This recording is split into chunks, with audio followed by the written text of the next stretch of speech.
मैं पूछना चाहता हूं जेल में इंटरव्यू कैसे हुआ? बजाय इंटरव्यू लेने वाले पे कार्रवाई होने के पुलिस के सामने दिया गया बयान एडमिसिबल नहीं होता है और इंटरव्यू के आधार के ऊपर चेंज कर दिया।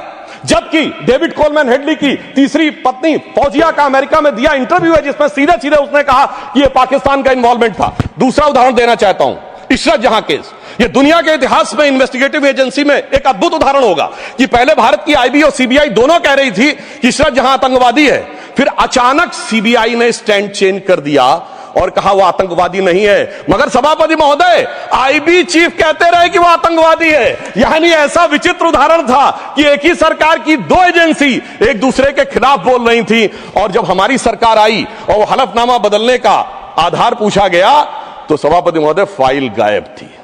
यह दर्शाता है कि सिक्योरिटी का किस प्रकार से मजाक उड़ाया गया।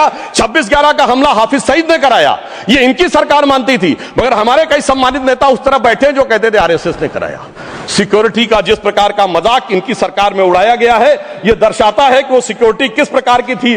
मुझे समझ में नहीं आ रहा था कि वो लोग जो अपने जमाने में क्या कहते थे कि इशरत जहां बेटी है, याकूब मेनन की जुडिशियल किलिंग हुई है, अफजल हालात का मारा है, जाकिर नायक शांति का मसीहा है, ओसामा जी हैं, हाफिज साहब हैं। इस हालात के बाद क्या होना था? मैं पूछना चाहता हूं, ये डर के बोल रहे थे या प्रेम से बोल रहे थे? या आपकी मोहब्बत की दुकान के सरमाएदार थे या मोहब्बत की दुकान के खरीदार थे? और मैं सिर्फ अब दो स्टेटमेंट कोट करना चाहूंगा उस सरकार की हालत के लिए।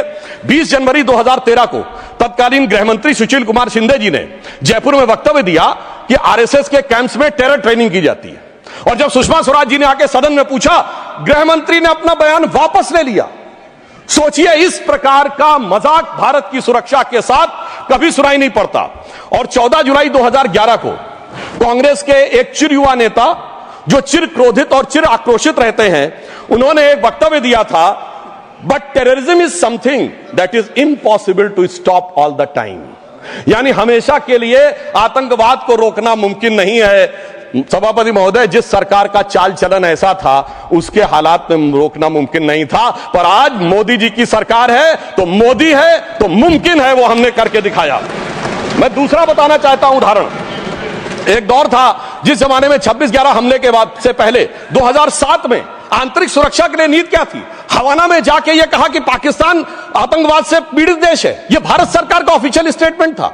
26/11 के हमले के केवल 9 महीने बाद जुलाई 2009 में शर्म एल शेख में ज्वाइंट डिक्लेरेशन में बलूचिस्तान का उल्लेख आया और यह कहा गया टेरर के अटैक से टॉक्स प्रभावित नहीं होंगी। मगर सभापति महोदय, जो हमारी सरकार आई तो हमने कहा टेरर के साथ टॉक्स नहीं होंगी। और जब से मोदी जी की सरकार आई है, हमने इस बात को बिल्कुल साफ साफ कर दिया है। और इसीलिए पिछले 11 साल ऐसे हैं जब कोई औपचारिक द्विपक्षीय वार्ता नहीं हुई। सभापति महोदय, क्योंकि जब से हमारे गृह मंत्री जी आए हैं, हालात में जानते क्या बदलाव आया है? उस जमाने में शांति के कबूतर उड़ा करते थे, अब गुरु गोविंद सिंह जी के बाज उड़ते हैं। और जिसे हम अपने लखनऊ की भाषा में कहते हैं कि अम्मा मियां वो दिन लद गए जब उस्ताद लल्लू खा फाख्ते उड़ाया करते थे। और अब वो बदलाव ये देखने को मिला है। ये लोग तो वो हैं सभापति महोदय जिन्हें भारत इतना कमजोर चाहिए था, किसी संसद भवन की छत के ऊपर जो शेर बने हैं उसके लिए लोग गए थे कोर्ट में कि शेर ज्यादा आक्रामक दिख रहे हैं।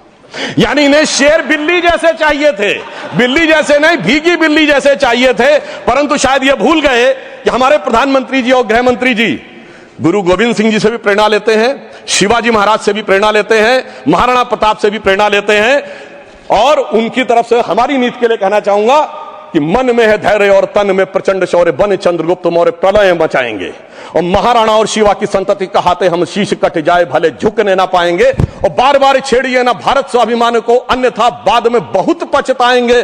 सौगंध मां भवानी की उठेगी ललकार जब आपके घरों पे चील कौवे मंडराएंगे। और यह आपने देखा, ये बालाकोट में भी दिखा, ये सर्जिकल स्ट्राइक में भी दिखा।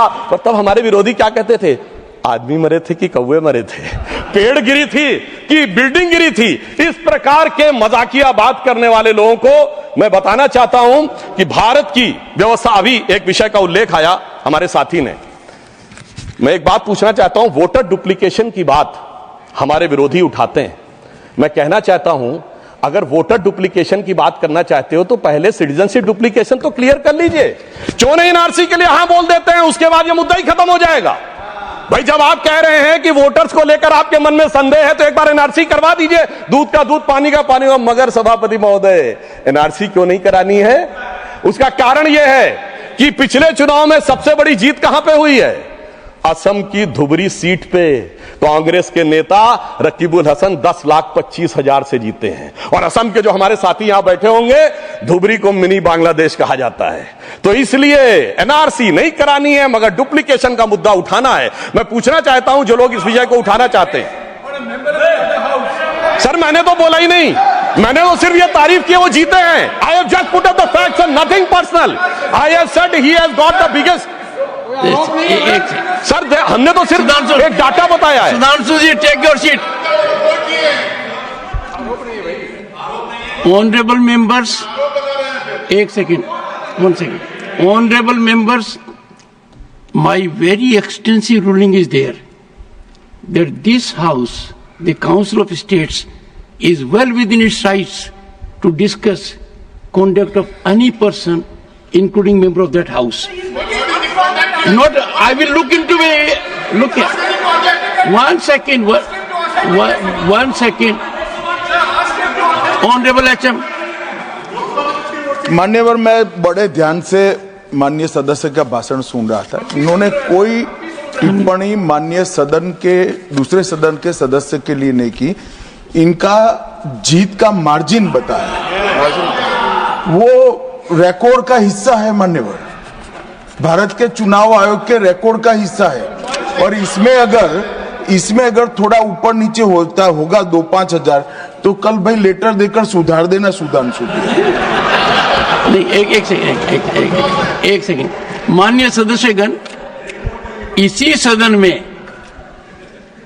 जब तत्कालीन सदन के नेता पीयूष गोयल जी ने लोकसभा के सदस्य जिन्होंने विदेश में जाकर भारत पर कुछ टिप्पणियां की थी, वो मुद्दा उठाया तो एक पॉइंट ऑफ ऑर्डर रेज किया गया और पॉइंट ऑफ ऑर्डर का मैंने निर्णय दिया और मैंने कहा कि अपने रूल स्पष्ट हैं और रूल ये कहते हैं कि लोकसभा के सदस्य के बारे में चर्चा यहां हो सकती है।